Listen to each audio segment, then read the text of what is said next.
The daughter-in-law said, "I've decided I'm selling your car. You won't need it anymore." She never imagined what I would do. I had just retired when my daughter-in-law walked in and said, "I've decided I'm selling your car. You don't need it for anything anymore." I just smiled. The next morning, my car was gone, but not for the reasons she thought. I had given it away to someone who truly deserved it. That's how she was left speechless. It was a Tuesday afternoon. I had just returned home from the school with my final box of belongings, photos of generations of students, faded diplomas, a mug that read, "Teacher of the Year, 1998. 40 years of teaching elementary school at the Benito Juarez School was over. 40 years of waking up at 5 in the morning. 40 years of wiping noses, bandaging scraped knees, and teaching children who arrived not even knowing their own names how to read. And now, at 67 years old, my retirement had finally arrived. I was organizing my pension documents on the dining table when I heard the door open without a knock. Not a tap, not a good afternoon, nothing. Just the squeal of the hinges and the loud clatter of her heels against the tile floor. Vanessa walked into my house like someone entering conquered territory. She wore that navy blue dress she always uses when she wants to look important. Her hair was pulled back in a bun so tight it looked like it was tugging her skin. And that cold stare that I had learned to recognize over the past 3 years. That calculating stare that measures, that counts mentally what she can take. She didn't greet me. She just stood in front of me, arms crossed, one knee slightly bent, as if I were an employee who needed instructions. "Amelia," she said, using my first name without the respectful Mrs. that any respectful daughter-in-law would use, "I've decided something important. I'm selling your car. You don't need it for anything anymore. A woman your age, retired, shouldn't be driving around the city. It's dangerous. Besides, Robert and I need that money for the down payment on a bigger apartment." Just like that, without asking, without consulting, like someone deciding what to do with a piece of old furniture that's in the way. My silver Mitsuru, that 2010 model car that I bought with so much effort after saving for 2 years, giving private lessons on Saturdays and selling homemade baked goods on Sundays on the corner. That car that took me to school every morning, that transported my son when he was little, that carried groceries for families in need, that witnessed my tears when I became a widow, and also my laughter when Robert graduated. I felt a hollow in my stomach, a void that opened like a crack in an earthquake. But something strange happened. Instead of crying, instead of yelling, instead of pleading, I smiled. A small, quiet smile that must have disconcerted her, because I saw her eyebrows furrow slightly. "Did you hear me?" she asked, with that tone she uses when she thinks someone isn't understanding her orders. "I heard you perfectly, Vanessa," I replied with a calm I didn't even expect myself. "Good. I'll come for the keys tomorrow at 10 in the morning.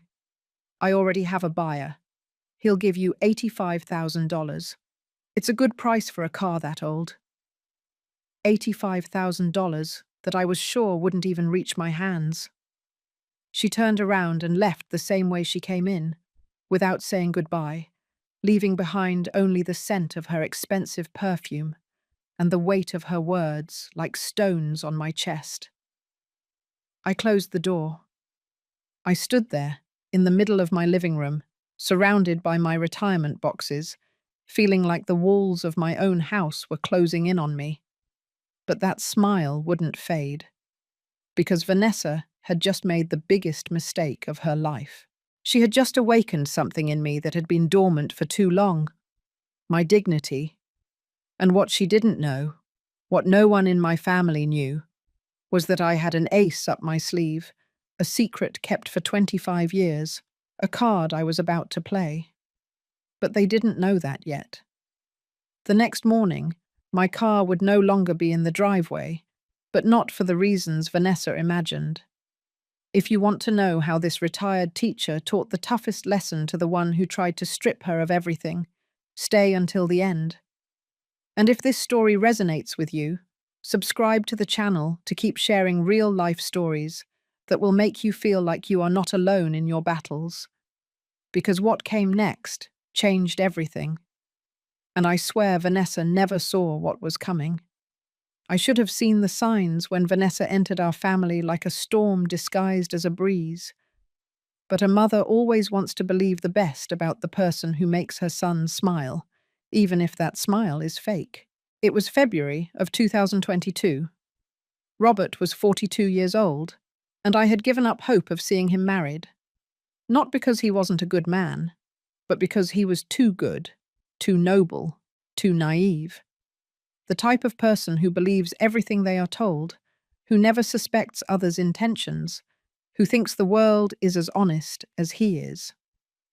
I raised him alone since he was 7 years old, when his father died in a construction accident on a site in Los Angeles. We didn't receive a single dollar of compensation. Nothing. It was just him and me, an elementary school teacher with a salary of $9,000 monthly, and a boy who had just lost his dad. Those were tough years. Very tough. I remember the nights preparing packed lunches at 5 in the morning, ironing his school uniform while he slept, inventing games so he wouldn't notice that we didn't have money for toys. I remember selling homemade desserts at school, doing sewing for the neighbors, giving private lessons until 11 at night to pay for his college. Robert studied accounting, graduated with honors, and got a job at a mid-sized firm in New York. He didn't earn much, about $18,000 a month, but it was stable, responsible, a good man, just a lonely one. Until she arrived. Vanessa appeared at his office one April day, a medical insurance salesperson. 28 years old, almost 15 less than my son. Tall, thin, with that type of cold beauty that intimidates, straight hair to her shoulders, perfectly manicured nails, clothes that made it clear she knew exactly the effect she caused. Robert introduced her to me 3 weeks later. I still remember that afternoon. I prepared a pot roast, macaroni and cheese, and creamed corn. I put out my embroidered tablecloth, the one I only used for special occasions. I wanted to make a good impression. I wanted her to see that my son came from a family with values, with a warm home. Vanessa arrived late, 40 minutes late. She didn't even apologize. She sat at my table, looked at the pot roast as if it were something suspicious, and said, "Oh, I don't eat much. I'm watching my figure." Robert laughed nervously. I swallowed the comment like someone swallowing glass. During that meal, Vanessa did exactly 3 things. Check her cell phone every 2 minutes, talk about how expensive everything was in New York City compared to Dallas, where she was from, and ask, with a smile that didn't reach her eyes, if I had ever thought about selling my house. "Well, this area is appreciating a lot," she said, running her finger along the rim of her water glass. A property like this, even though it's small and, shall we say, traditional, could be worth about $1,200,000, maybe more. Have you never considered it, Amelia? Amelia, not Mrs. Amelia, not mother-in-law, just Amelia, as if we were friends the same age. Robert looked at her, completely captivated, as if every word that came out of her mouth were divine wisdom. I smiled politely and changed the subject. But that night, when they left, I sat in my kitchen until 2 in the morning, with a knot in my stomach that I couldn't explain. 6 months later, they were married. 6 months. Not even a decent courtship. Robert called me to give me the news, like someone announcing they bought a new car. Excited, rushed, not letting me get a word in. "Mum, Vanessa is incredible. She makes me so happy. We're getting married civilly next Saturday. Just something simple. You, her, two witnesses. Nothing ostentatious. Nothing ostentatious because they didn't have money for a wedding. Or rather, because Robert Shiva didn't have money. Because later I found out that Vanessa had debts. Lots of debts. Credit cards maxed out on designer clothes. A personal loan of $68,000 that she never paid. And a history of jobs that lasted a maximum of 6 months before she was fired or quit. But I didn't know any of that yet. The day of the wedding, I brought a red velvet cake that I made with my own hands. Vanessa didn't even try it. She said it had too many calories. And from that day on, my son began to disappear. Not physically, but in essence. The Sundays he always came to eat with me became less and less frequent. First, every 2 weeks. Then, once a month. Then, hardly ever. When I asked him, he always had the same excuse. Vanessa has plans, Mum. You know how wives are. No, I didn't know, because I was a wife, and I never pushed my husband away from his mother. The phone calls, which used to be daily, turned into short text messages. Busy, Mum. I'll call you later. But he never called, and when I finally visited them in their rented 2-bedroom apartment in Jersey City, I felt Vanessa measuring every minute of my presence, like someone counting the seconds until an unwanted guest leaves. But that wasn't the worst part. The worst part was seeing Robert repeat her words like a trained parrot. Mum, don't you think you should think about moving to something smaller? Maintaining a house is a lot of work for a woman alone. Mum, Vanessa says you should be thinking about your future. Where are you going to live when you're older? Mum, is it true that you have savings? Because if so, you could help us with the down payment on a better apartment. My son, my boy, the one I raised with so much sacrifice. Now he was the echo of a woman who barely knew him, and I kept quiet. I nodded. I smiled, because I was afraid. Afraid that if I said something, if I confronted, if I complained, I would lose him forever. So I swallowed every hurtful comment, every insinuation, every contempt disguised as concern, until that Tuesday of my retirement arrived, until Vanessa crossed the line she should never have crossed. And that's when something inside me said, enough. But before everything exploded, things got much worse. Because Vanessa didn't just want my car, she wanted my entire life. It wasn't a stab. It was a slow poisoning, designed so no one would notice except me. The next 2 years after their wedding were like watching water erode stone, drop by drop, day after day, until one day you wake up and there is nothing solid left to stand on. It all started with the loans.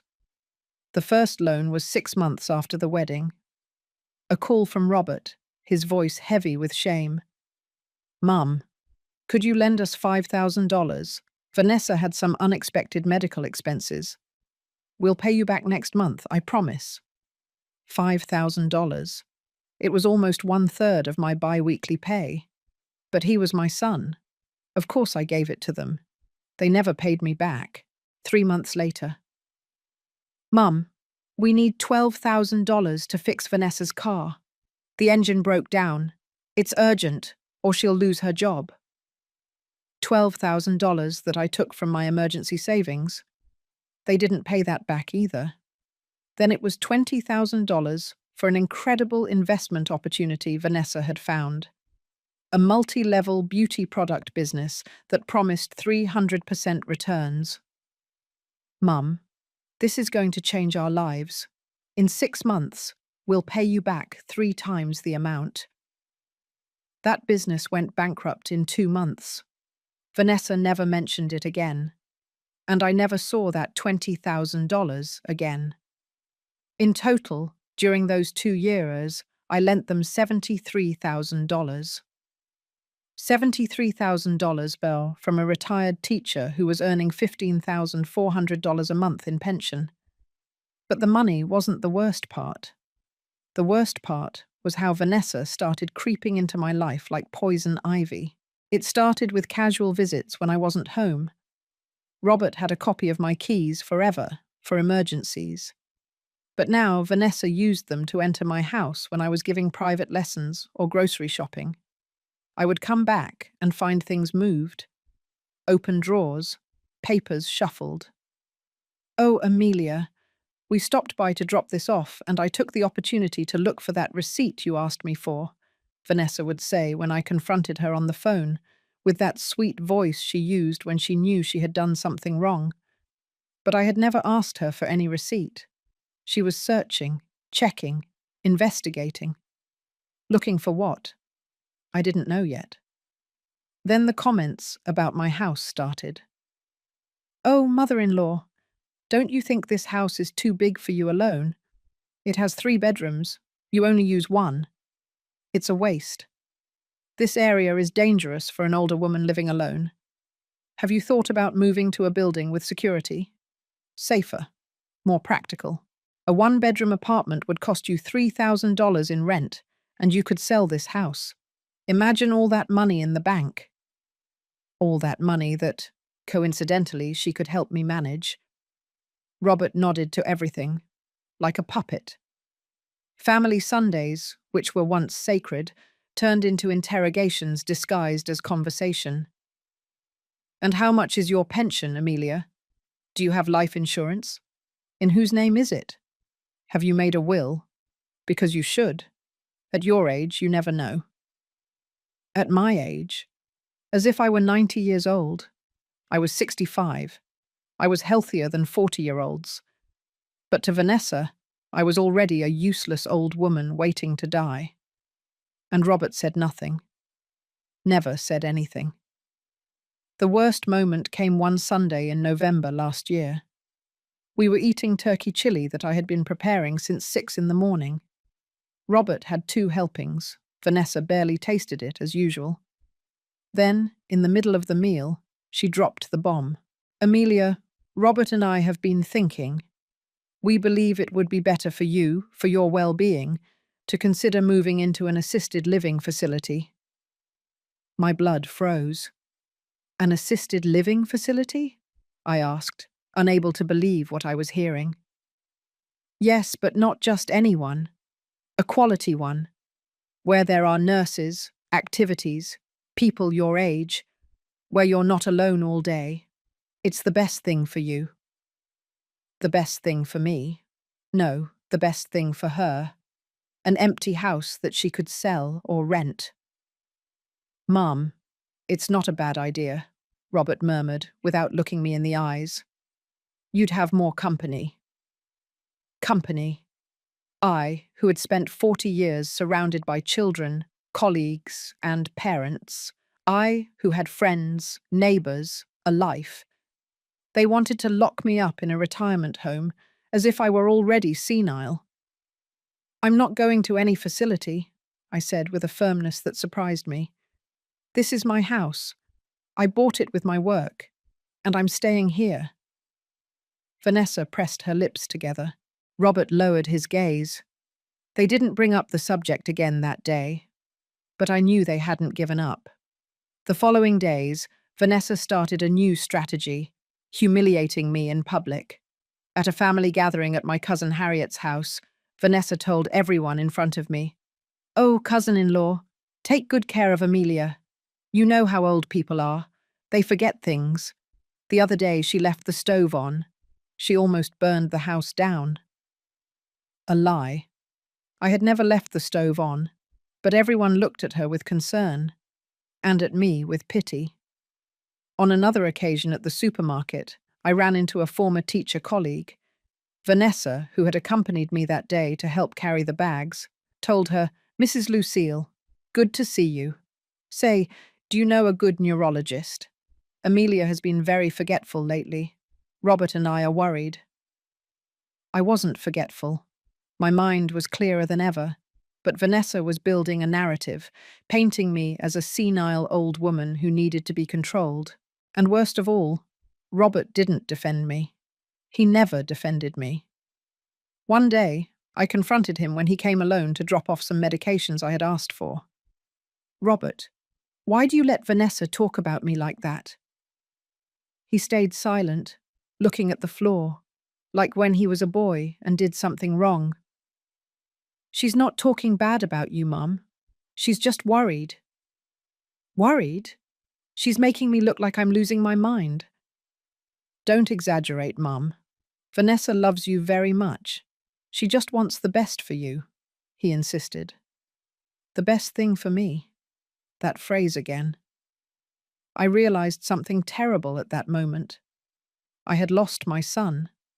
Not the physical Robert, but the Robert I knew. The noble boy, the grateful young man, the good man. That Robert had been replaced by a stranger who repeated his wife's words as if they were absolute truths. That night I cried. I cried as I hadn't cried since my husband's death, because losing a child to death is painful, but losing a child in life is unbearable. And just when I thought the pain couldn't get worse, the day of my retirement arrived. The day Vanessa decided my car was no longer mine. That was the day something inside me died, and something new, something stronger, was born. I had a secret that I kept for 25 years, waiting for the right moment to reveal it. That moment was about to arrive. But to understand why that secret was so important, I need to take you 25 years back, to 1999, the year I met Mr. Stephen Morfin. Mr. Stephen lived in the house next door, a single-story house with a front yard, painted pale yellow, with a purple bougainvillea climbing all over the facade. He had been a widower for 10 years, with no children, no close family, just him, his memories, and his rose bushes. He was 73 years old when we met. I was 42 and had just been widowed. We became friends by chance. One afternoon, I saw him struggling with some grocery bags, trying to open his door. I went over to help him. He invited me in for a coffee. I accepted. That cup of coffee became a ritual. Every Saturday afternoon, after doing my shopping, I would stop by his house. Mr. Stephen prepared French press coffee with a hint of cinnamon. I brought a pastry from the corner bakery. We would sit in his small living room, full of black and white photographs, and talk about everything: life, death, God, loneliness. He told me things he had never told anyone. How much he missed his wife, Hope. How much it hurt to wake up every morning in an empty bed. How the silence of a house without voices is the heaviest sound in the world. And I told him my fears. Fear of not being able to raise Robert alone.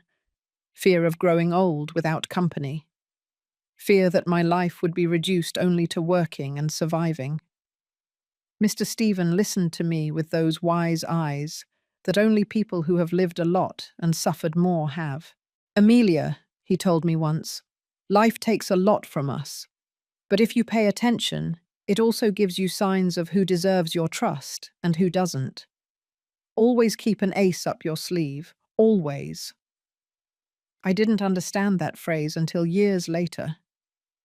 Over time, Mr. Stevens started needing more help. Small things at first, bringing his medications from the pharmacy, accompanying him to the doctor, doing his shopping when it rained a lot. I did it gladly, without expecting anything in return, because he reminded me of my own father, who had died when I was 23 years old. But Mr. Stephen didn't just have that yellow house in the Valley neighborhood where we lived.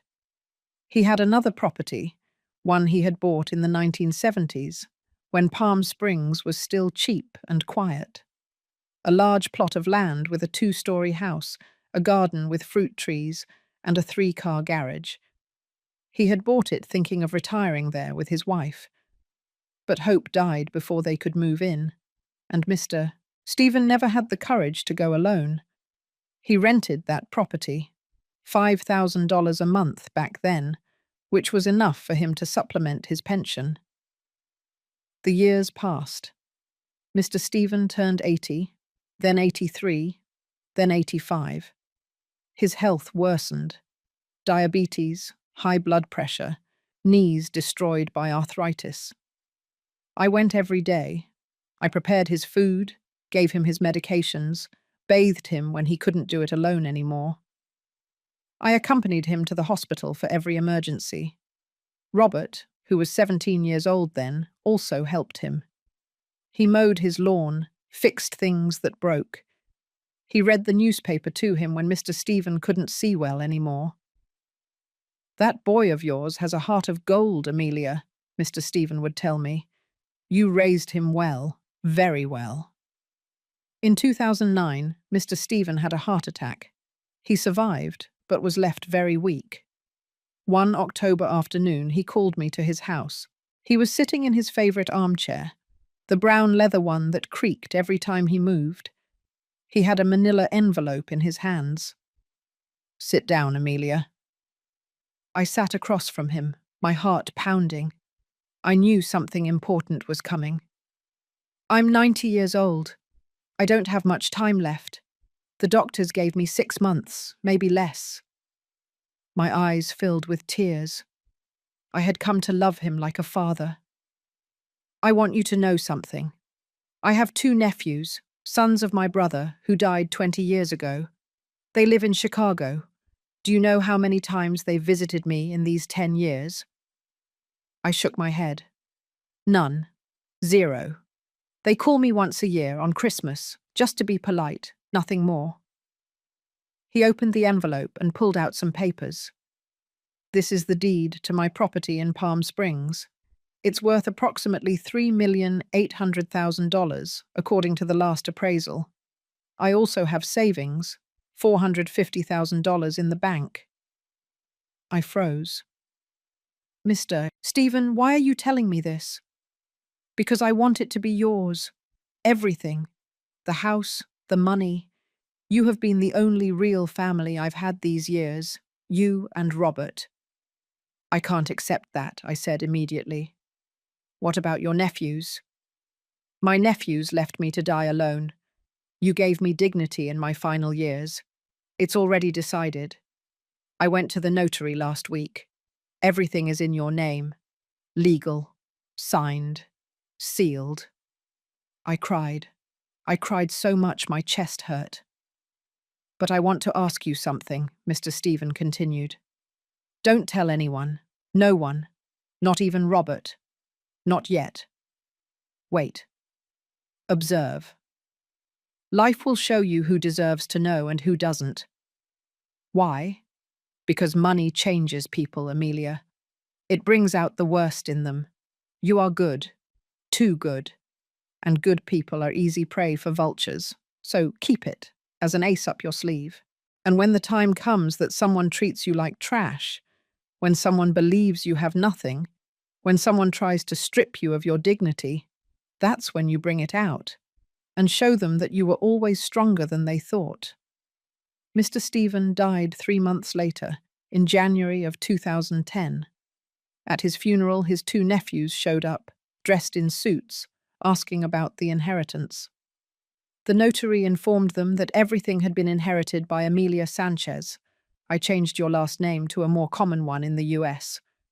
They almost sued me. They said I had manipulated him, that I was an opportunist, that I had surely blackmailed him. But all the papers were in order. Mr. Stephen had even left a letter explaining his reasons. The judge dismissed the case. The nephews disappeared. I never heard from them again. And I did exactly what Mr. Stephen asked me to do. I kept the secret. I didn't tell anyone. Not my family. Not my closest friends. No one. I kept the Palm Springs house rented out. I raised the rent over the years. Now it generated $18,000 monthly that went directly into a separate bank account that no one knew about. For 25 years, that money grew. I invested it smartly.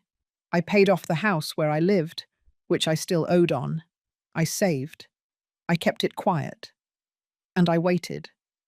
I waited to see who would love me for who I was, not for what I had. Robert passed the test for years. He was a good son, grateful, affectionate, until Vanessa arrived.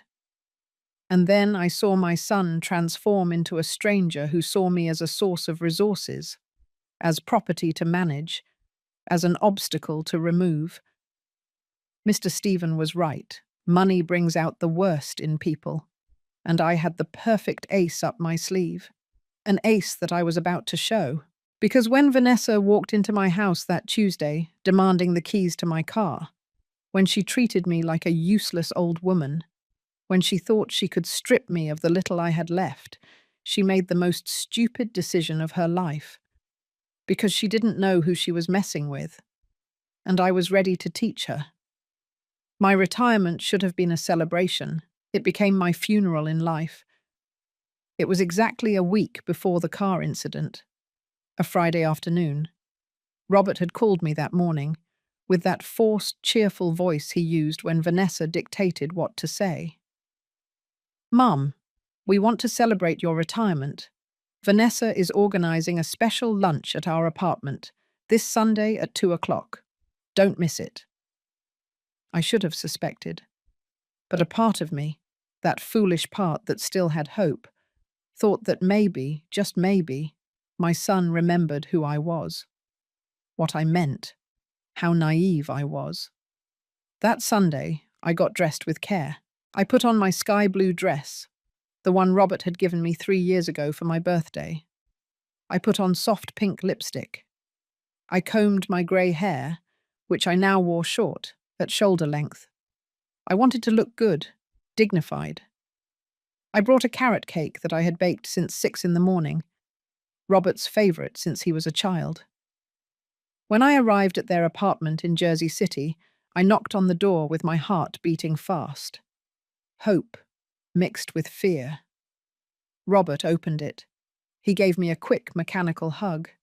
The kind of hug you give out of obligation, not love. "Come in, Mum."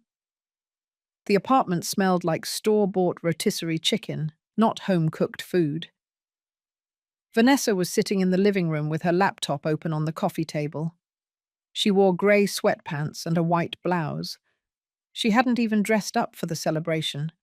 She didn't get up to greet me. "Hello, Amelia. Leave the cake in the kitchen."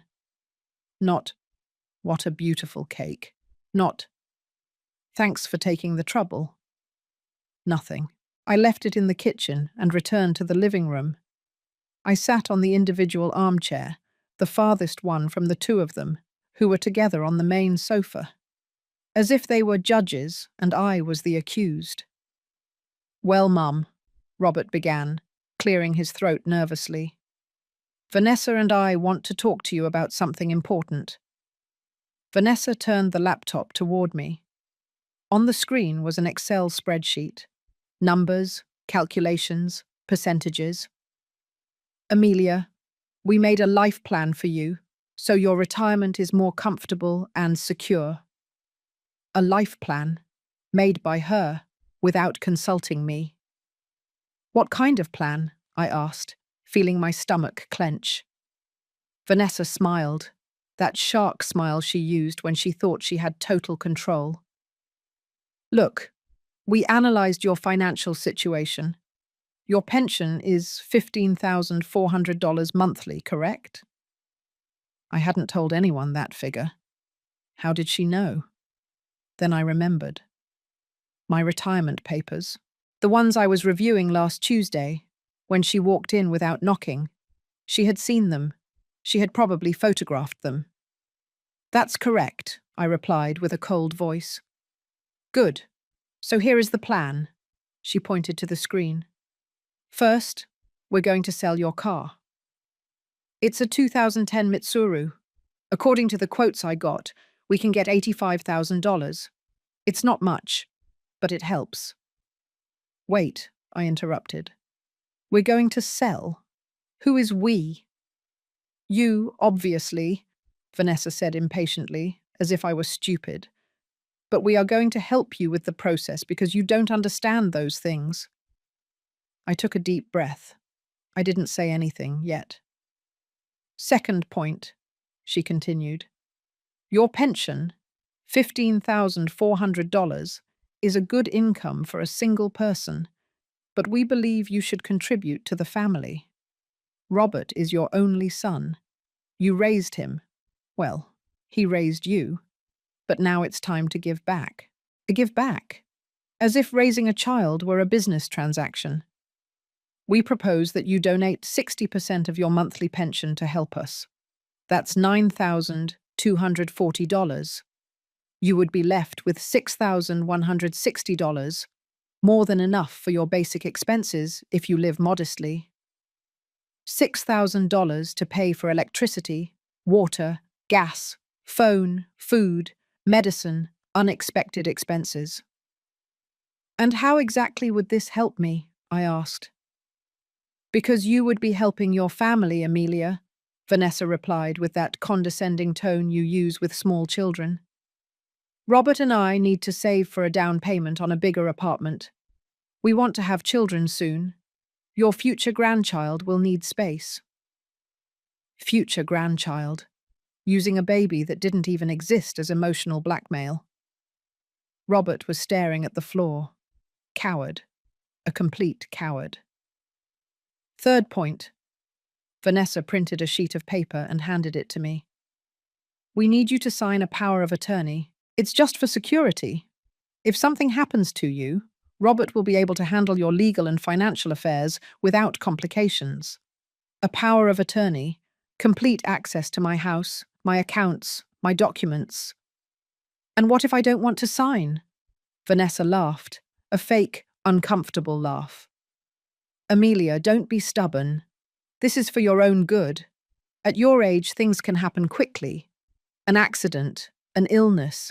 Do you want Robert to have to struggle with bureaucrats while you're in the hospital? Think logically. Logically. She talked about logic while planning to strip me of everything. And when do you need my answer? Now would be ideal. I have the appointment with the notary scheduled for Tuesday. Of course, she already had everything arranged, without asking me, without considering me. I need to think about it, I said, getting up from the armchair. Mum, sit down, Robert finally said, looking at me for the first time. We haven't eaten. I'm not hungry, but you brought cake. Leave it for Vanessa. Maybe she'll appreciate it. I took my purse and walked toward the door. Amelia, you're being very childish, Vanessa shouted behind me. We just want to help you. I didn't turn around. I didn't answer. I walked down the building stairs, my legs trembling. I got to my car. I sat behind the wheel. And there, in that parking lot, with the engine off and the windows closed, I broke. I cried like I hadn't cried in years, deep sobs that came from my stomach, tears that soaked my sky-blue dress, the one Robert had given me when he was still my son. It wasn't about the money. It was never about the money. It was because my son, my only son, the boy I raised alone, the one I hugged when he cried at night missing his father, the one who told me, "You're the best mom in the world," every birthday. That son saw me as an obstacle, as a source of resources, as something to manage, not as a mother, but as a burden. I drove home without remembering the way. I walked into my empty living room. I sat in my armchair. And I stayed there, in the darkness, looking at the photographs on the wall. Robert at 5 years old, in his elementary school uniform. Robert at 15, at his middle school graduation. Robert at 24, the day he graduated as an accountant. In all those photos, I was by his side, smiling, proud. At what point did I become his enemy? I picked up my phone. I almost dialed. I almost gave in. I almost told them, "It's okay. Take everything. I'll sign whatever you want. Just don't abandon me." But then, My gaze fell on the photo of Mr. Stephen that I had on my small altar, next to the Virgin Mary and my husband's photo. Mr. Stephen looked at me with those wise eyes, and I remembered his words. Vultures only respect those who fly higher than them. I put down the phone. I went to my closet. From the back, behind the boxes of old shoes, I took out a metal box with a key. I opened it. There they were. All the documents. The deed to the Palm Springs property. The bank statements. The investments. The proof that I was not the vulnerable old woman Vanessa believed. I took out my cell phone and dialed a number I had saved for years. Mr. Thompson, this is Amelia Sanchez. I need to update my will. Can you see me tomorrow? Of course, Mrs. Amelia. At 11? Perfect. I hung up, and I smiled for the first time in weeks. A smile that wasn't of joy, it was of determination, because Vanessa had just awakened something in me that had been dormant for too long, my dignity. And I was about to remind everyone that Amelia Sanchez was not a victim. She was a survivor, and survivors don't give up. They fight back. That morning, I cried all the tears I had held back in 40 years of strength. It was 3 a.m. I couldn't sleep. Insomnia had become my most faithful companion since that disastrous lunch on Sunday.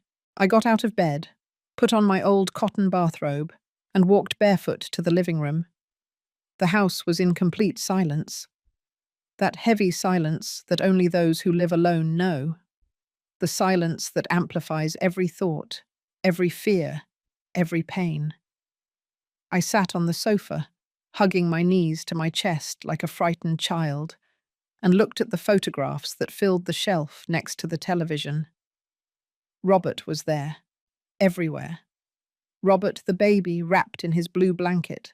Robert at 3 with his red tricycle. Robert at 7, the day his father died, clinging to my skirt with his eyes swollen from crying. I took that photo in my hands.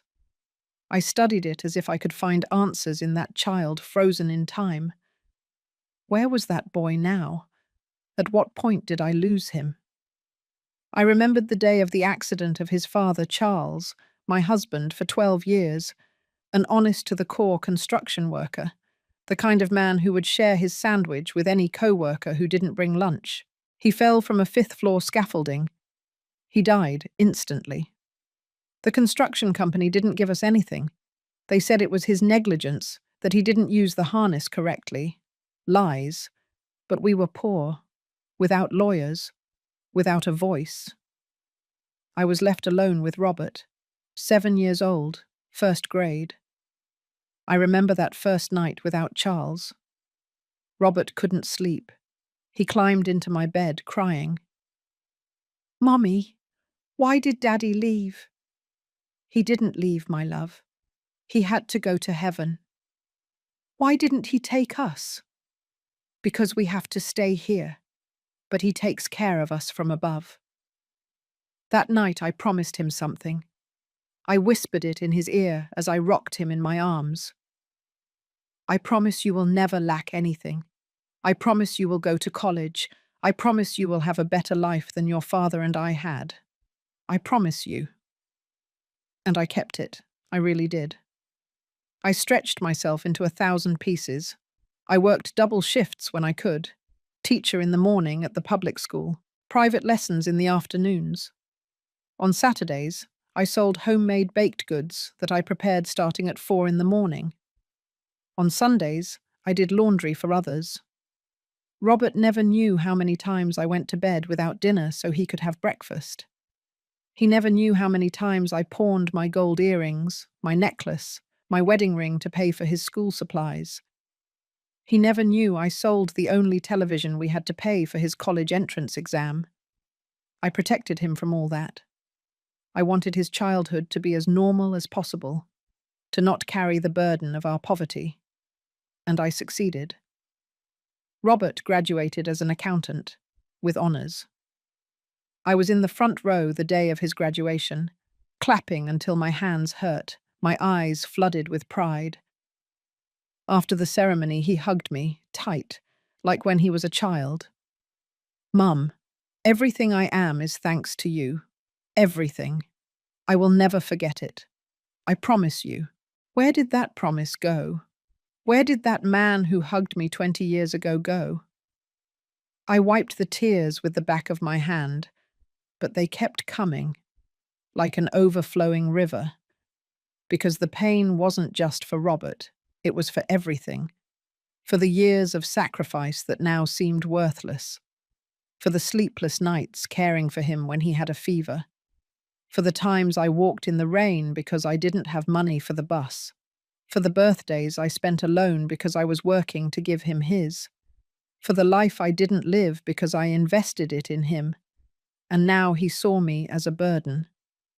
I picked up my phone. 3:15 in the morning. I dialed Vanessa's number. My finger trembled over the call button. I almost did it. I almost called her to tell her, "It's okay, you win. You can keep the car, the money, whatever you want. Just don't take my son away. Just let me be part of his life." Because that was what hurt the most. Not losing the money, not losing the car, losing Robert. My finger was millimeters away from pressing the button. But then my gaze shifted to the altar in the corner of the living room. There was the Virgin Mary that my mother had given me when I got married. The flickering candle projected shadows onto the photographs. The photo of Charles, my husband, with his huge smile and his calloused hands from so much work. The photo of my parents, both deceased, my mother with her floral apron, my father with his straw hat, and the photo of Mr. Stephen with his beige sweater and thick glasses, looking at me with that wisdom that only life gives. Mr. Stephen, I remembered a conversation we had shortly before his death. We were in his garden. He was watering his rose bushes. I was helping him hold the hose because his hands no longer had strength. "Amelia, do you know the difference between kindness and idiocy?" "No, Mr. Stephen. Kindness is giving when you have. Idiocy is giving when you are being robbed. Kindness is helping the needy. Idiocy is letting yourself be used by those who only want to take advantage." "And how do you know which is which?" "When someone you claim to love treats you worse than a stranger, there is your answer." I stood up from the sofa, put away the phone, walked toward the altar, and lit a new candle. "Mr. Stephen," I whispered in the silence, "you told me to keep my ace up my sleeve. You told me to wait for the right moment. I think that moment has arrived." The silence of the house seemed to answer me, not with words, but with certainty. I returned to my room. From the closet, I took out the metal box. I opened it on my bed. Documents, proof, my true wealth, the deed to the Palm Springs house, now valued at $3,800,000. The bank statements, $492,000 saved over 25 years. The rental receipts, $18,000 monthly for the last 10 years. I took out a calculator and started adding up everything Vanessa and Robert didn't know existed. The total left me breathless. $4,292,000. I, the retired teacher who was no longer good for anything. The old woman who needed help managing her life. The woman they wanted to force a power of attorney on to control her. I had nearly $4.5 million, and they had no idea. A part of me, the weak part, still felt guilty. I still thought, but he's my son. I should share this with him. But then I remembered his eyes from Sunday. Those eyes that looked at me not as a mother, but as a commodity. I remembered how he didn't defend me when Vanessa humiliated me. I remembered the $73,000 I lent him and he never returned. I remembered every poisonous comment from Vanessa that he allowed, and something inside me hardened, like cement drying under the sun. Robert had made his decision. He chose Vanessa. He chose greed. He chose to treat me as an obstacle. Now I would make mine. I took out my address book. I looked for a name. Lupita Rodriguez. Lupita, my former student. One of the best students I had in 40 years of teaching. Brilliant, hardworking, a dreamer. Life hit her hard. At 23, she had a son, Sebastian, with cerebral palsy. The father disappeared when he learned the diagnosis. Lupita was now 28 years old. She worked cleaning houses, 5 houses daily, from 6 in the morning to 9 at night, earning $250 per house, $1,250 a day when she got 5 houses, all for Sebastian's therapies. Physical therapy 3 times a week, $1,000 per session. She didn't have a car. She took Sebastian by bus, 3 buses, an hour and a half each way, an hour and a half back, with a 5-year-old in a wheelchair. I saw her from time to time. I brought her groceries. I gave her some money when I could, but never as much as she needed. I looked at the clock. 4 in the morning. I would wait until 7 to call her. I lay down again. This time I managed to sleep 2 hours. When I woke up, it was a new day, and I was a new Amelia, one who was no longer going to ask permission to defend her dignity. While they planned to strip me, I had already moved all the pieces on the board. At 7 in the morning sharp, I dialed Lupita's number. The phone rang 4 times before she answered. "Hello?" Her voice sounded tired. She was probably already awake for an hour, preparing Sebastian for the day. "Lupita, it's Mrs. Amelia." "Mrs. Sanchez?" Her voice immediately brightened. "How are you? Is everything okay?" "Everything's fine, my dear. Listen, I need to talk to you about something important. Can you come to my house today? Around 9? There was a pause. I heard the sound of dishes clanking in the background. "Well, Mrs. Sanchez, I have 4 houses scheduled today. I can't miss work because I'll pay you for the full day. $1,200. I only need 2 hours of your time." Another pause. Longer. "Are you okay, Mrs. Sanchez? Nothing bad happened to you?" I laughed. A genuine laugh for the first time in days. "On the contrary, Lupita, something very good is going to happen to you. Trust me." "Okay, I'll be there at 9. I hung up and started getting ready. I showered. I dressed in black pants and a burgundy blouse.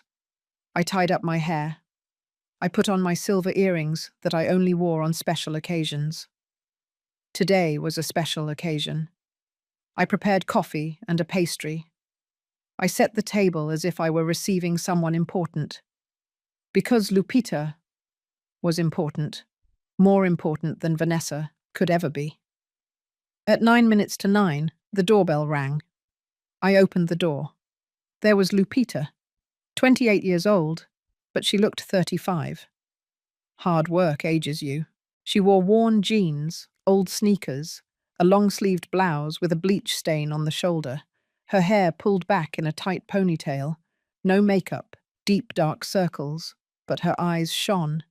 They always shone. "Mrs. Sanchez." She hugged me tightly. She smelled of cheap soap and exhaustion. "Come in, my dear. Sit down." I took her to the living room. I served her coffee and a pastry. She ate like someone who hadn't had breakfast. She probably hadn't. "And Sebastian?" I asked. "With my mum. She watches him while I work." She wiped the crumbs from her lips. "Mrs. Sanchez, what do you need me for?" I sat across from her. I took her hands in mine. They were rough, cracked. Hands of a woman who works tirelessly. "Lupita, do you remember what you wrote to me in your 6th grade graduation letter?" She blushed. "Mrs. Sanchez, that was 17 years ago." "I remember. You said, 'Mrs. Amelia, you taught me that being poor doesn't mean being less. that with effort and education, I can get wherever I want.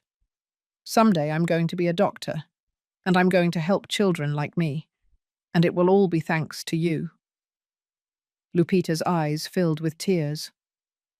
"I didn't become a doctor," she whispered. "I'm sorry, Mrs. Sanchez. I disappointed you." "You didn't disappoint me. Life threw obstacles at you that no one should face alone. But you keep fighting. You are still that brilliant girl who never gives up, and that is worth more than 1,000 college degrees." She wiped her tears with the back of her hand. "What can I do for you, Mrs. Sanchez?" I took a deep breath. This was important. I had to say it right. "I need you to accompany me to do some paperwork. Today. And after that, I want to give you something." "Give me something? Mrs. Sanchez, I can't accept anything. You already do too much for—" "It's my car." She froze. She looked at me as if she hadn't understood. "What?" "My silver 2010 Mitsuru. I want to give it to you. Today. Now. For you."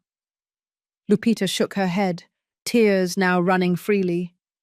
"No, Mrs. Sanchez, I can't. It's your car. You need it. You need it more. You take Sebastian on 3 buses for his therapies.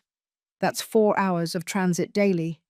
With my car, you would do it in 40 minutes. You could work more houses, earn more, give your son better therapies." "But Mrs. Sanchez—" "Lupita." My voice became firm. "Listen to me carefully. For 40 years, I was a teacher. I taught hundreds of children. Most forgot me. Some remember me in December. They send me a Christmas message and that's it. But you have always been there. When I had pneumonia 3 years ago, you came every 3rd day to bring me soup.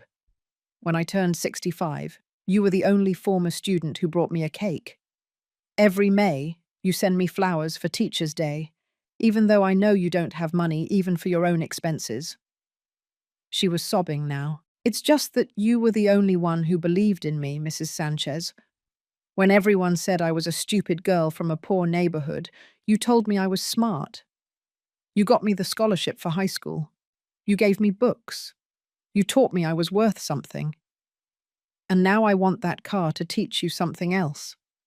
That in this world, there are still people who give without expecting anything in return. That gratitude without self-interest still exists. That your worth does not depend on what you have, but on who you are." I hugged her as she cried on my shoulder. 30 minutes later, we were at the Department of Motor Vehicles. The process was surprisingly fast. $3,200. I paid it without blinking. In 2 hours, the car was legally in the name of Lupita Rodriguez. I handed her the keys. She took them with trembling hands. "Mrs. Sanchez, I don't know how to thank you. You already thanked me, with years of genuine affection. That is more than my own family has given me." We left the building. The Mitsuru was parked outside, shining under the noon sun. Lupita circled it, touching the hood as if it wasn't real. "It's mine," she whispered. "It's really mine." "It is yours." She got in. She adjusted the seat, the rearview mirror, put her hands on the steering wheel, and closed her eyes. "I'm going to take care of it like gold, Mrs. Sanchez, I swear.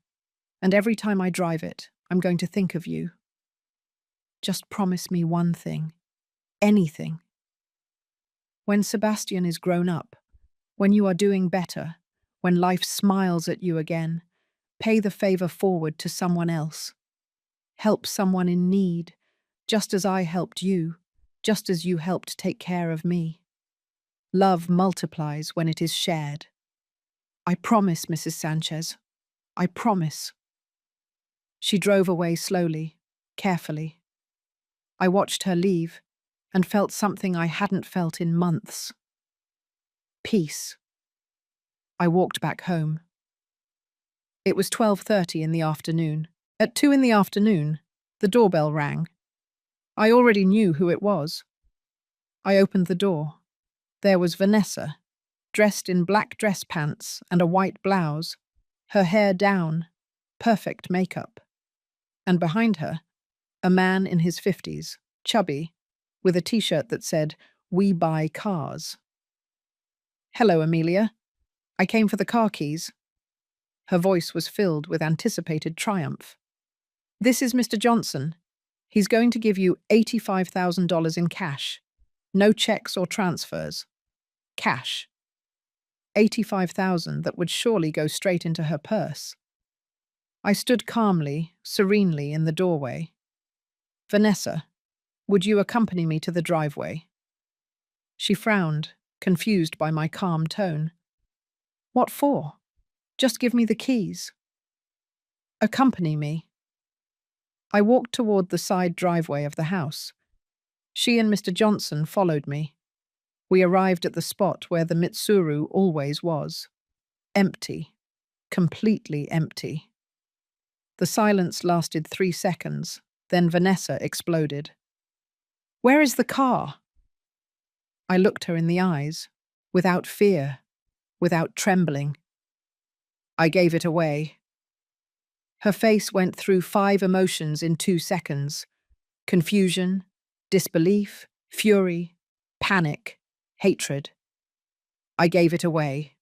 To someone who really needed it. Someone who does deserve my generosity." "You're crazy. That car was worth $85,000. It was my car. I decided what to do with it." Mr. Johnson cleared his throat uncomfortably. "Ma'am, if there's no car, I'll be leaving." "Wait." Vanessa grabbed his arm. "She's going to get that car back. Right, Amelia?" "No. I'm going to sue you. That car was family property." I smiled. That smile that was now my weapon. "It was never family property, Vanessa. It was my private property. And what is mine, I do with as I please. Without your permission. Without anyone's permission." She pulled out her phone and frantically dialed. "Robert, your mum gave the car away. Yes, she gave it away. Get over here right now." She hung up and looked at me with a hatred she no longer bothered to hide. "This isn't going to end here, you useless old woman." And it was at that moment that I knew the mask had fallen forever. The real monster had just come out into the light. I saw the real monster there, without disguises, without smiles, just greed and hatred. Mr. Johnson left, stammering apologies. Vanessa and I stood in the empty driveway, looking at each other like 2 gladiators in the arena. "I'm going inside my house," I said calmly. "You can leave or stay outside, but you're not coming in." "Of course I'm coming in. I'm going to wait until Robert gets here." I closed the door in her face. I heard her screaming on the other side. Words I never thought anyone would say to me. Insults a daughter-in-law should never say to her mother-in-law. But I didn't care anymore. I sat in my living room. I poured a glass of water.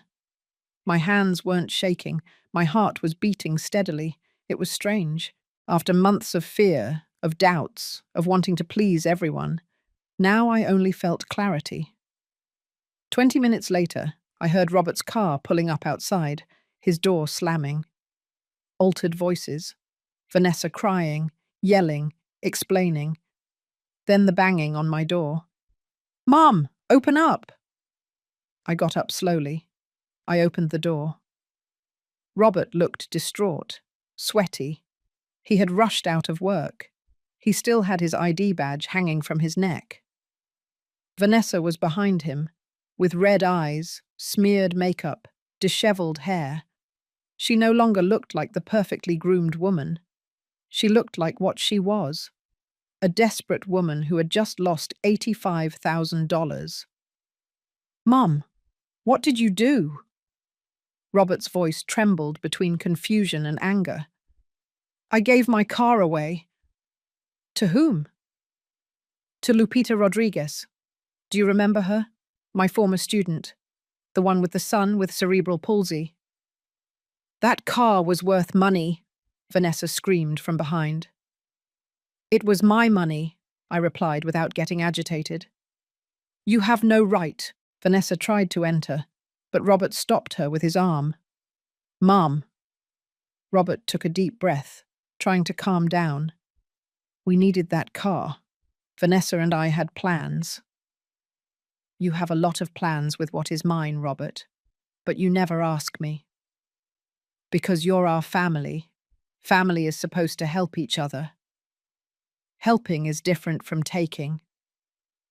No one is taking anything from you. Vanessa managed to push Robert and enter my house. You're ungrateful.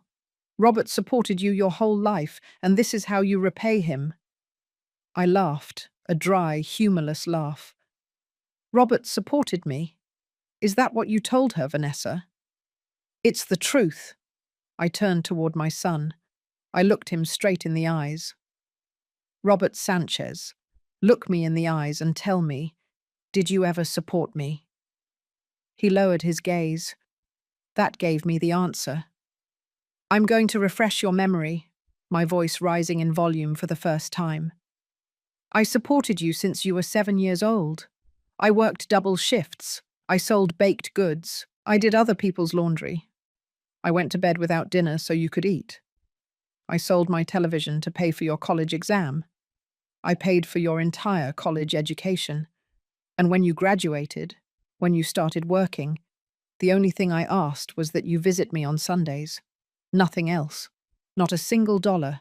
Just your time. Robert swallowed. Mum, And then she arrived. I pointed to Vanessa. And Sundays became every 2 weeks, then monthly, then hardly ever. And when you did come, it was to ask me for money. 5,000, 12,000, 20,000, $73,000 in 2 years, Robert. How much of that have you paid back to me? Silence. 0. Nothing. And even so, I never complained. Because you were my son. Because I thought you needed it. We did need it, Vanessa screamed. Shut up, I said with a coldness that made her step back. You are not part of this conversation. This is between my son and me. I'm his wife. You're a parasite. Vanessa lunged toward me. Robert stopped her just in time. Let me go. This old woman needs someone to tell her the truth. My truths? I walked up to her fearlessly. You want truths, Vanessa? I'm going to give you truths. I know that when Robert met you, you had $68,000 in credit card debt. I know you were fired from 3 jobs in 2 years. I know that the beauty business I put $20,000 of my savings into was a pyramid scheme that you knew was going to fail. How? Her face paled. Because I'm not the idiotic old woman you think. Because I hired a private investigator 6 months ago, when you started insinuating the power of attorney, because something in my intuition told me something was rotten, and I was right. I took a folder from my bookshelf. I opened it in front of them. Photos, documents, bank statements. These are your current debts, Vanessa. $122,000. What have you been paying with Robert's salary while you spend money on clothes, salons, and expensive restaurants with your friends? Robert took the folder. His hands trembled as he flipped through the papers. Vanessa, is this real? I can explain. And this? Robert pointed to another photo. Who is this man? It was a photo of Vanessa in a cafe, holding hands with a man around 35 years old. He's my cousin. Your cousin lives in Dallas, Vanessa. You said so yourself. This man is David Miller, a bank manager, married, 2 children, and your lover for the last 8 months. The silence was absolute. Robert dropped the folder. He looked at her as if he had never seen her before. Are you cheating on me? No. That photo is taken out of context. Your mother is lying. The investigator has 23 more photos and videos in hotels, in his car, in apartments he rents by the hour. Vanessa looked at me with a hatred so pure I could almost touch it. Why? Robert whispered, his voice broken. Why did you marry me if you didn't love me? Vanessa didn't answer. I answered for her. Because she thought you were a fool with a mother who had money. She thought I had properties, savings, inheritances. She thought if she married you, she could manipulate you into getting everything from me. That's why the constant visits. That's why searching my drawers. That's why the power of attorney. That's why she wanted to sell me, institutionalize me, make me disappear. Lies! Vanessa was hysterical now. It's all lies from this resentful old woman. Resentful? I would be resentful if I had stayed silent, if I had signed your power, if I had let you lock me up in an assisted living facility while you kept my house. But I'm not resentful, Vanessa. I'm smart. Something you never were. She lunged at me again. This time, Robert couldn't stop her in time. She pushed me. I fell onto the sofa. Go to hell, you bitter old woman. This is all your fault. If you weren't so selfish, if you had given us what we asked for, none of this would have happened. Robert grabbed her arms and pulled her back. Get out of here. Get out of my mother's house. Let me go. I said get out. He literally dragged her to the door. She was screaming, crying, kicking. Robert, don't do this to me. I love you. She's lying to you. She wants to separate us. He pushed her out into the street and closed the door. Vanessa banged on it from the outside, shouting obscenities, threatening, crying. Robert leaned against the door, breathing heavily, his eyes full of tears. And then he collapsed. He slid down until he was sitting on the floor, his back against the door, his head in his hands. And he cried as he hadn't cried since he was a child. I'm sorry, Mum, he sobbed. I'm so sorry. What did I do? What did I do? I sat on the floor next to him. I placed my hand on his back, and for the first time in months, I felt like my son had returned. But the pain was only beginning to heal, and the revelations were not over yet. It was then that I took out the manila envelope that had been waiting for 3 years. Robert was still on the floor, sobbing with his face in his hands. Outside, Vanessa had stopped screaming. I heard her car starting, the tires screeching against the pavement as she sped away. I got up slowly. My knees protested. 67 years weigh heavily when you carry so much pain. Robert, get up. Come to the table. He looked at me with swollen red eyes. He looked like a lost child. Mum, I ruined everything. Everything. Get up. He obeyed automatically.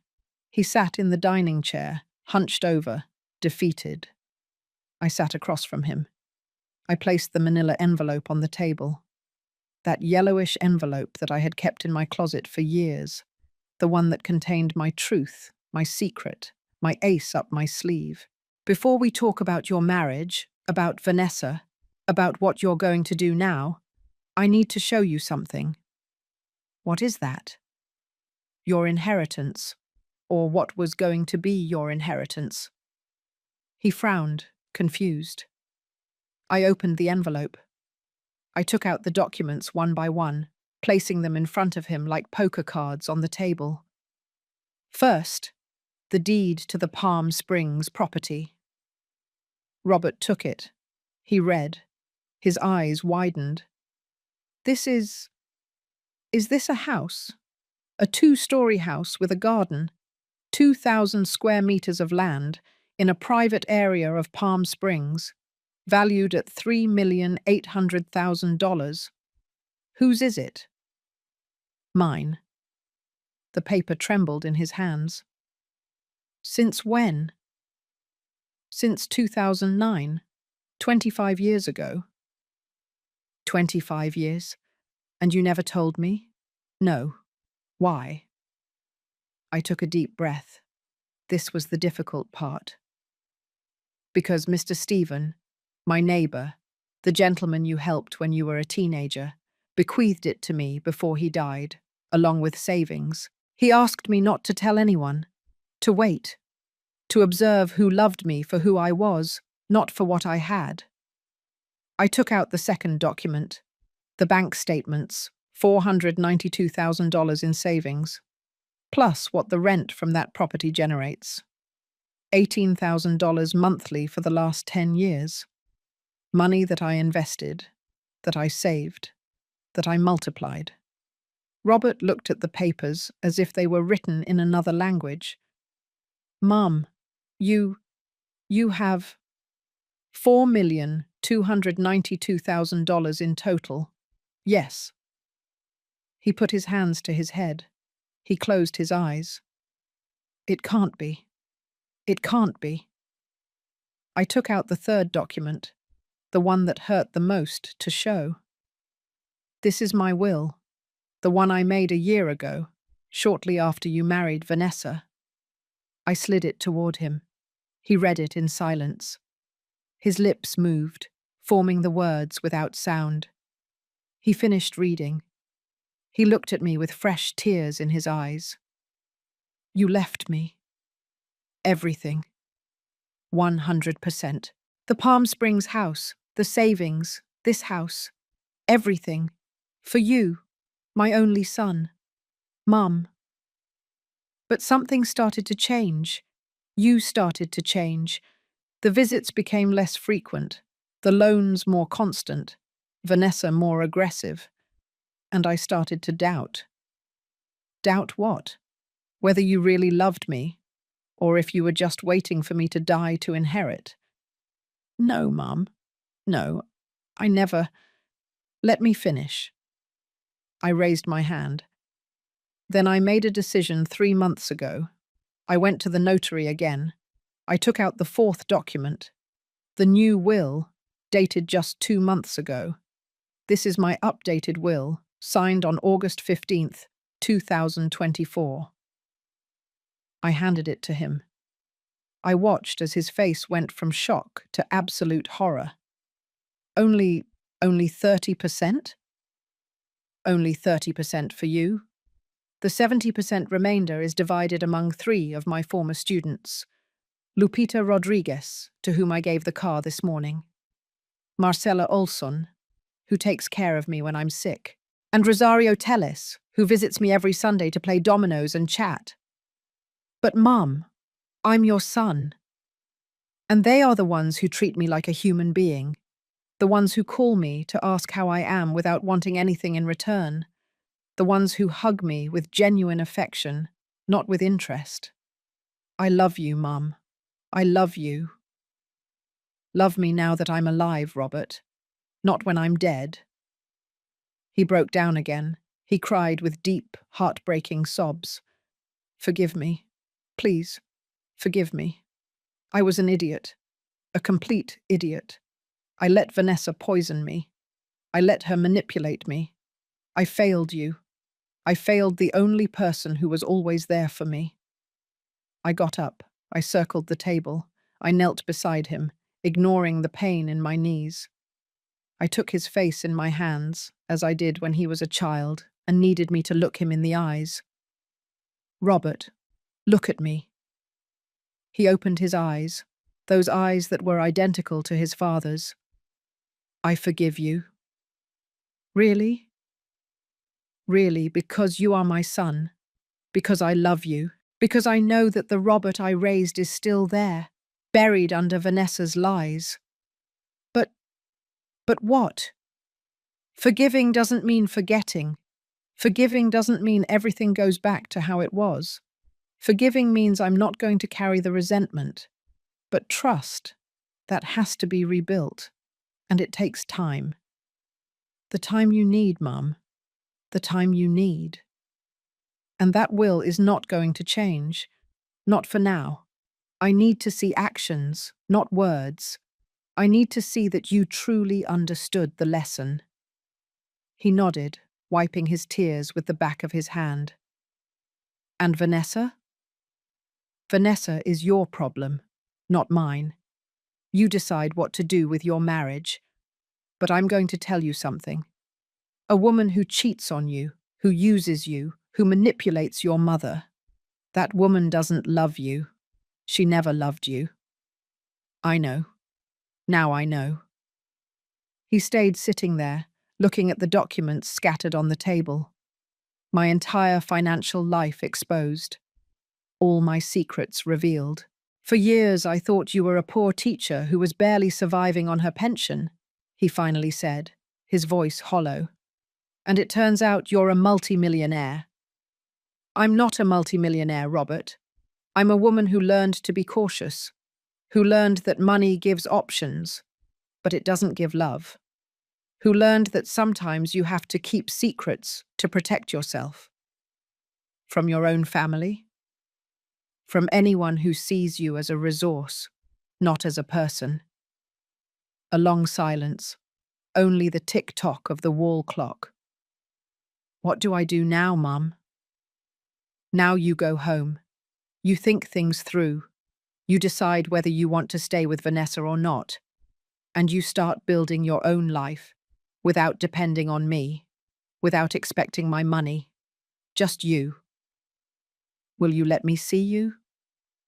Whenever you want, but with rules. You call before you come. You don't bring Vanessa unless I authorize it, which won't happen soon. And you come because you want to see me, not because you need something.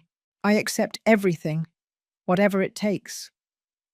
He stood up. I did too. We hugged. A long, tight hug, the kind that says everything words cannot. I love you, Mum. I really love you. And are you, my boy? Always. He left with his shoulders slumped, defeated but aware. I watched his car drive away through the window. I sat in my favorite armchair. Silence, my house, empty, quiet. For the first time in years, that silence didn't feel heavy. It felt like peace. I picked up my phone and called Lupita. Mrs. Sanchez, how is the car? Mrs. Sanchez, you won't believe it. Sebastian is so happy. He cried with excitement. We made the trip to therapy in 35 minutes. 35. What used to take us 3 hours? I smiled, a genuine, warm smile. I'm so glad, my dear. Mrs. Sanchez, are you okay? You sound different. I'm perfect, Lupita. For the first time in a long time, I'm perfect. I hung up. I looked at the altar. Mr. Stephen looked at me from his photograph. You were right, old friend. Vultures only respect those who fly higher than them. And today I flew. That night I slept 9 hours straight. No nightmares, no insomnia, just peace. Because I had recovered something more valuable than $4 million. I had recovered my dignity. And no one, ever again, was going to take it away from me. I didn't seek revenge. I sought to teach them what they never learned, the value of respect. 2 weeks passed since that day. 2 weeks of absolute silence from Vanessa. 2 weeks of daily calls from Robert. At first awkward, nervous, then increasingly genuine. Good morning, Mum. How did you wake up? Have you had breakfast? Do you need me to get you anything from the grocery store? I remembered today as the anniversary of Dad's death. I'm going to take flowers to the cemetery. Do you want to come with me? Small gestures, genuine attempts to reconnect. I responded cautiously. With affection, yes, but with clear boundaries. Good morning, son. I'm fine. I've already had breakfast, thank you. But you can come have coffee if you want. Yes, come with me, but come alone. And he came alone. The Robert who came to my door was no longer the hunched, manipulated man who repeated other people's words. He was someone more awake, more conscious, still hurt, but fighting to return. One October afternoon, he arrived with a bag of groceries. I brought you the vanilla wafers you like, and coffee. Thank you, son. I made coffee. We sat at the dining table like before, like when things were simple. Mum, I need to tell you something. My heart tightened. Here it comes. Tell me. I'm divorcing Vanessa. I've already talked to a lawyer. It's an at-fault divorce, proven adultery. I have the photos you gave me, and the investigator gave me more evidence, videos, messages, everything. How do you feel? He gave a bitter laugh. Like an idiot. Like the most stupid man on the planet.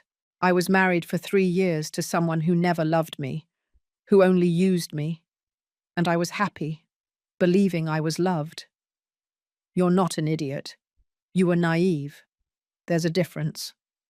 What is the difference? Idiots don't learn. Naive people do.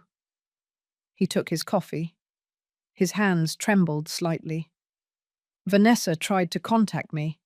She sent me about 100 messages, crying, saying it was all lies, that you made up the photos, that this David is just a friend, that I'm the love of her life. And what did you tell her? Nothing. I blocked her everywhere. Phone, text message, social media, everything. I never want to hear from her again. And did she accept that? No. She came to my job. She made a scene, crying in front of all my colleagues, saying I was abandoning her for no reason, that my mum had brainwashed me. I sighed. I'm sorry, son. Don't apologize. She dug her own grave. Security escorted her out of the building. My boss called me to his office. I explained the situation. He was understanding, but he said if she comes back, he'll have to call the police. Silence. I also found out more things, Robert continued. His voice was increasingly broken. This David isn't the only one.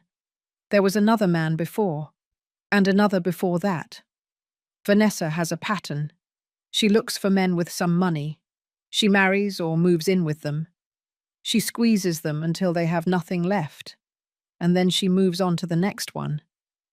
How did you find out? The investigator kept digging. He found her ex-boyfriend in Dallas, an accountant like me. She did the same thing to him. She left him with $200,000 in debt. The poor guy is still paying off cards she used. I got up. I circled the table. I hugged my son from behind. I'm so sorry, Robert. Me too, Mum. I'm sorry I exposed you to that. I'm sorry I brought that snake into our family. It's over now. Do you really forgive me? I already told you. I forgive you, but trust takes time. He nodded against my shoulder. 3 weeks later, a Saturday morning, someone knocked on my door. I opened it. Vanessa. But not the groomed, perfect, controlled Vanessa. This was a different woman. Unwashed hair pulled back in a messy bun, no makeup, deep dark circles, dirty jeans, old sweatshirt. Amelia, what do you want? To talk, please. Just 5 minutes. Everything in me said to close the door, but something, perhaps curiosity, perhaps the need for closure, made me take a step back. 5 minutes. At the entrance. You don't come in. She stood in the doorway, looking at the floor. I came to ask for your forgiveness. I don't believe you. It's the truth. I know I messed up. I know I ruined everything. I know I never should have treated you the way I did. Did you just come to tell me that? I came to ask you to talk to Robert, to tell him to give me another chance, that I've changed, that I... And there it was, the real reason. I'm not going to do that, Vanessa. Please, he listens to you. If you tell him to forgive me, he will. Exactly, he listens to me. That's why I'm not going to ask him to do something that will destroy him again. I love him. No, you love what he represents. Stability. A fool who is easy to manipulate. Access to me. To my money. That's not love. That's not true. Then why did you cheat on him? Why did you use him? Why was every conversation you had with me about getting something from me? Silence. She had no answer.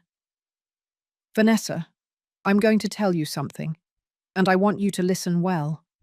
My son deserves someone who truly loves him, someone who values him, someone who doesn't see him as a means to get money. You were never that person, and you never will be. You're a bitter old woman who can't stand to see her son happy. And there it was, the real monster again. My son wasn't happy with you. He was your prisoner. He chose me, not you, and now he's unchoosing you. Live with that. I closed the door. She screamed on the other side. Poisonous words, empty threats. This isn't going to end here. You'll regret this. You're a... I didn't listen anymore. I turned up the radio. 10 minutes later, she left. She never came back. The divorce was finalized 3 months later. December of 2024. Robert didn't give her a single dollar. She had no grounds to fight. The adultery was proven. The last I heard of her, she had moved to Boston. With another man, another accountant, another naive man. Some people never learn. But that was no longer my problem. My problem was rebuilding my relationship with my son. And slowly, visit after visit, coffee after coffee, we started. Robert started coming every Sunday again, alone, without asking for anything, just to talk. He told me about his work, his plans, how he was learning to live alone. It's weird, Mom. I never really lived alone. I went straight from your house to Vanessa's. Now I have to learn to cook, to do my laundry, to fill my own loneliness. That's good. You need to get to know yourself. Do you think I can ever trust anyone again? Yes. But first, learn to trust yourself, your instincts, your worth. 1 January of 2025 afternoon, he arrived with something in his hands. A white envelope. What is that? Open it. Inside was a check for $73,000. Robert, it's everything I lent you. Well, that you lent me. With interest. It took me 4 months to save. I stopped eating out. I sold things I didn't need. I worked extra jobs. But here it is. Full amount. My eyes filled with tears. You didn't have to. Yes, I did. Because when you borrow, you return it. That's what you taught me. And I had forgotten. I hugged him. Tight. I'm proud of you. I don't deserve it yet. But I'm going to deserve it. I promise you. And he kept his promise. The following months, Robert transformed. Slowly. But surely. He started therapy. He learned about toxic relationships, about codependency, about boundaries. He started to become the man I always knew he could be. And I, slowly, loosened the boundaries, trusting more, believing again. The will remained the same. 30% for him, 70% for my former students. But it was no longer a punishment. It was a reminder that love is shown through actions, not words. That family is not just blood. It's those who are with you through thick and thin. One April afternoon, while I was drinking coffee in my yard, Robert asked me, "Are you ever going to change the will?" I don't know. Does that bother you? No, well, a little. I'm human. But I also understand why you did it. And I understand that Lupita, Marcella, and Rosario deserve it as much or more than I do. Robert, what matters is not what you have when I die. What matters is that you have me while I'm alive. He smiled, a genuine, clear smile. You're right, as always. Not always, but in this, yes. Sundays became sacred again. Robert came. Sometimes he brought food. Sometimes we cooked together. We always talked. About everything. About nothing. About life. Like before. Like it should have always been. If this story teaches you anything, let it be this. Never allow your worth to be stolen by the fear of being alone. 8 months have passed since that Tuesday when Vanessa walked into my house demanding the keys to my car. 8 months that feel like an entire lifetime. I am sitting in my garden. It is 4 in the afternoon on a Saturday in June. The sun is gently warming me. I have a cup of coffee in my hands and a light blanket over my legs, even though it's not cold. I just like to feel wrapped up. I look at the empty space where my silver Mitsuru used to be, and I smile. Because I didn't lose a car that day, I won my dignity back. Life after the storm has been different, calmer, clearer. Like when a dirty window is cleaned and you can suddenly see the whole landscape. Robert comes every Sunday without fail, sometimes during the week too. He no longer carries burdens on his shoulders. He no longer repeats other people's words. He is himself again. Or maybe he is himself for the first time in his life. He divorced Vanessa in February. The process was faster than we expected. She didn't fight much. I suppose she understood it was pointless. Or she simply found her next victim. My son lives alone now in a small one-bedroom apartment in Jersey City. He cooks his own meals. He does his laundry. He pays his bills. He is learning to be a whole man, not half of someone else. Mum, he told me 2 weeks ago while we were washing dishes together after lunch. I think I was never truly an adult until now. I always depended on someone. On you. Then on Vanessa. I never learned to be alone. And how does it feel? Terrifying, but also liberating. I hugged him with my soapy wet hands and everything. The will is still the same. 30% for Robert. 70% divided among Lupita, Marcella, and Rosario. And do you know something? That decision doesn't hurt me anymore, because those 3 women have shown me more love in these 8 months than many people have in their entire lives. Lupita comes every 2 weeks. She brings Sebastian, who now walks a little better thanks to the constant therapies she can afford because she no longer wastes 4 hours a day on public transit. He is 6 years old.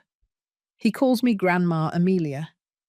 Every time he does, my heart fills up. The car is still running perfectly. Lupita takes care of it like a treasure. She washes it every week. She gets its service done religiously. She says that car changed her life. And I know it's true. Marcella, another former student, works as a nurse. She comes to check my blood pressure every week. She never charges me. She says it's the least she can do for the teacher who paid for her high school uniform when her family didn't have money to eat. Rosario is the youngest, 25 years old. She studies law at the public university. She works part-time and studies part-time. She comes every Sunday afternoon after Robert leaves, and we play dominoes until 8 at night. We talk about everything. Her dreams, her fears, her disastrous boyfriends, for whom I give advice she never follows. She makes me laugh like no one else. These 3 women are my family, not because they share my blood, but because they shared my life when no one else wanted to. The Palm Springs house is still rented out. $18,000 monthly that I now use differently. Scholarships for former students who lack resources. Groceries for needy families. Medications for elderly neighbors who don't have a pension. Mr. Stephen gave me that money to protect me. Now I use it to protect others. I think he would be proud. Sometimes I look at his photograph on my altar and talk to him as if he were there, listening to me. You were right, old friend, about everything. Money does bring out things in people, but it also brings out the best when you use it well. You taught me to fly higher than the vultures, and I did. My pension of $15,400 monthly is perfectly sufficient. I live alone, without luxuries, but without deprivation, as I have always lived. The difference is that now no one tells me what to do with my money. No one tells me how to live my life. No one treats me like a burden, and that is priceless. Sometimes I wonder what would have happened if I had given in that day, if I had given the car keys to Vanessa, if I had signed the power of attorney, if I had donated 60% of my pension. I would be living on $6,000 a month, probably in a cheap assisted living facility, without a car, without autonomy, without dignity. Robert would still be married to Vanessa, being her puppet, being unhappy without knowing it, and I would be dying in life. But I didn't give in. I smiled that day, and that smile changed everything, because the smile was not of defeat, it was of strategy, of power, of someone who had an ace up her sleeve and was ready to use it. Now, sitting in my garden, drinking my coffee, feeling the sun on my face, I realize something. I am 67 years old. Statistically, I have maybe 15 or 20 good years of life left. Maybe less. Maybe more. No one knows. But what I do know is this. I am going to live those years surrounded by those who value me, not those who calculate me. I am going to live free, independent, the owner of my decisions. I am going to die with dignity, not as a victim, but as a survivor. And if this story I told you serves any purpose, if there is anything you can take from these words, it is this. Never ever let anyone make you feel less than you are worth. It doesn't matter if it's your son, your daughter-in-law, your husband, your family, whoever. If someone treats you as an obstacle, as a burden, as a resource, walk away. Because staying out of fear of loneliness is dying in life. And believe me, loneliness is better company than people who despise you. Learn to keep your aces up your sleeve. You don't have to show everything you have, everything you know, everything you are worth. Wait. Observe. And when the right moment arrives, when someone thinks they can strip you, that's when you show your true power. Robert has changed. He truly has changed. I see it in his eyes, in his actions, in how he talks to me now. Will I change the will someday? Maybe, maybe not. What matters, Guy, is that he now understands that my love is not measured in dollars, that my worth as a mother does not depend on how much I bequeath him, that I am not a bank, I am his mother. And mothers deserve respect. Always. I finish my coffee. The sun is starting to set. Soon it will be time to make dinner. Tomorrow is Sunday. Robert will come at 2 o'clock, as always. He will bring rotisserie chicken and tortillas. I will make rice and beans. We will eat together. We will talk. We will laugh. Like a real family. And in the afternoon, Rosario will arrive with her dominoes and her college stories. My house will be filled with voices, with laughter, with life. Not with greed, not with manipulation, not with pain, but with genuine love. And that is the only thing that truly matters in the end. I get up from my chair. I pick up the empty cup. I look one last time at the space where my car was. Thank you, Mitsuru, I whisper to the wind. You were more than a car. You were my instrument of justice. My way of recovering what they tried to take from me. My dignity. I walk into my house, close the door, and feel peace. Deep, complete peace. The kind only known by those who fought for it and won it. I am 67 years old. My name is Emilia Sanchez. I was a teacher for 40 years, and I taught hundreds of children to read, to add, to respect. But the most important lesson I gave was the last one. The one I gave my son and his manipulative wife. The lesson that dignity is not negotiated, not sold, not given away. It is defended. With smiles, with strategy, with aces up your sleeve, and with the courage to say, enough. If my story touched your heart, if it made you feel something, I ask you to leave your comment below. Tell me, did you ever have to defend your dignity? Did you ever set boundaries with someone you thought you loved? You are not alone in this fight. There are thousands of us who have gone through this, and we all deserve respect. Like this video if you believe that mothers, grandmothers, older women deserve to be treated with dignity, not as burdens. Subscribe to the channel for more real stories like this. Stories that remind you that it's never too late to reclaim your power. And tell me in the comments, where are you watching me from? What country? What city are you accompanying me from right now? Because even if you are on the other side of the screen, I want you to know something. You are not alone. I am with you. And your dignity?